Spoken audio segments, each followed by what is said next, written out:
तो इसमें एक बैग है जिसके अंदर 8 बॉल हैं। उस कलर्स आर ईदर वाइट और black. 4 balls drawn at random without replacement. उसमें से हम लोगों ने 4 बॉल निकाला without replacement. And it was found that 2 balls are white and other 2 balls are black. हमें पता चला कि वो 2 बॉल वाइट हैं और 2 बॉल ब्लैक हैं उन चार में से।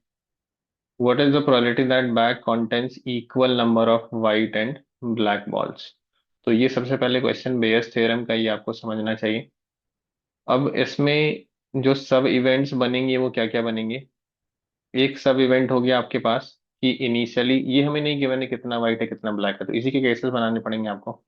तो एक हो गया, जैसे आप वाइट ब्लैक की केसेस बना लीजिए। तो 2 वाइट 6 ब्लैक, या फिर 3 white 5 black, 4 white 4 black, 5 white 3 black and 6 white 2 black. ये 5 केसेस हो गए। और इन सब केसेस में जब आप 4 बॉल ड्रॉ करेंगे तो आपको पता चलेगा कि 2 वाइट आ रहा है और 2 ब्लैक आ रहा है। तो क्या प्रोबेबिलिटी है कि इस सब इवेंट के थ्रू हुआ होगा जिसमें equal number of white and black balls हैं। तो आपने इवेंट E1 इसको मान लिया है, E2 इसको मान लिया है, E3 इसको मान लिया है, E4 E5। E5 इवेंट का मतलब है कि उस बैग में 6 वाइट थे और 2 ब्लैक बॉल थे। ठीक है, अब हमें निकालना क्या है। हमें प्रोबेबिलिटी इस चीज की निकालनी है कि equal number of white and black balls थे, गिवन दैट कि जब हमने 4 बॉल निकाला तो एक इवेंट हम ई कंसिडर कर लेते हैं यहाँ पे। Let's consider an event E which is 2 balls are white and 2 other 2 are black when 4 balls are drawn। ठीक है, अभी हमें प्रोबेबिलिटी कैसे निकालनी है। पी E1/E, मतलब ये टोटल इवेंट हो चुका है, आपको पता है कि आप 4 बॉल ड्रॉ कर रहे हैं तो 2 वाइट है एंड 2 ब्लैक है। क्या प्रोबेबिलिटी है कि उस समय बैग में 4 वाइट और 4 ब्लैक बॉल रहा होगा।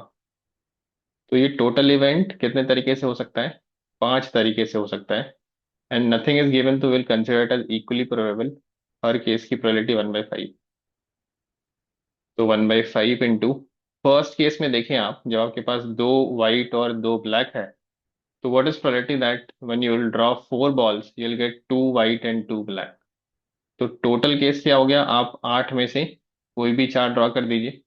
Favourable is 2 white, so 2C2 and 2 black out of 6 black, तो 6C2। अच्छा, 8C4 तो सबके डिनोमिनेटर में रहने वाला था, आप कॉमन ही ले लीजिए 8C4। First case is 2C2 plus 6C2। दूसरे केस में आपके पास 3 वाइट है और आपने 2 वाइट ड्रॉ किया है, तो 3C2 and 5C2 for 2 black balls out of 5 black balls. इसमें आपका क्या हो जाएगा, 4C2 इंटू 4C2।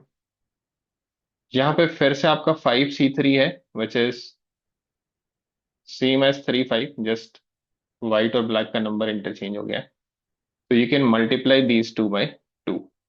इन दोनों को आप 2 से मल्टीप्लाई कर दीजिए, है ना। ये वाला केस 5 3, यहाँ पे भी आप वही लिखेंगे 5C2 इंटू 3C2, और यहाँ पे भी आप वही लिखेंगे 6 इंटू 2 2C2।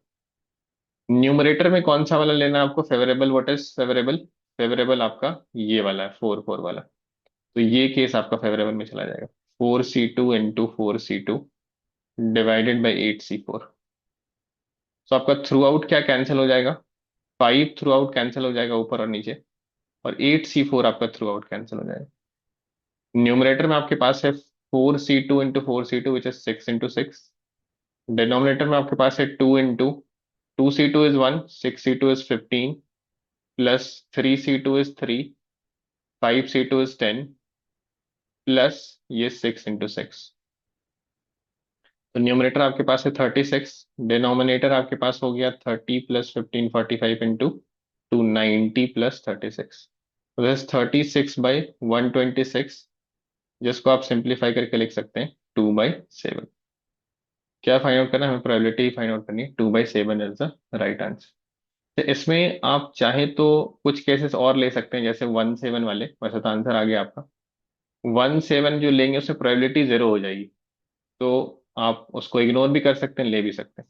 मान लीजिए अगर आपने वन सेवन ले लिया, मतलब one white seven black and then zero eight, तो इससे क्या होगी, चार केसेस एक्स्ट्रा आ जाएंगी इधर आपकी seven one and eight zero.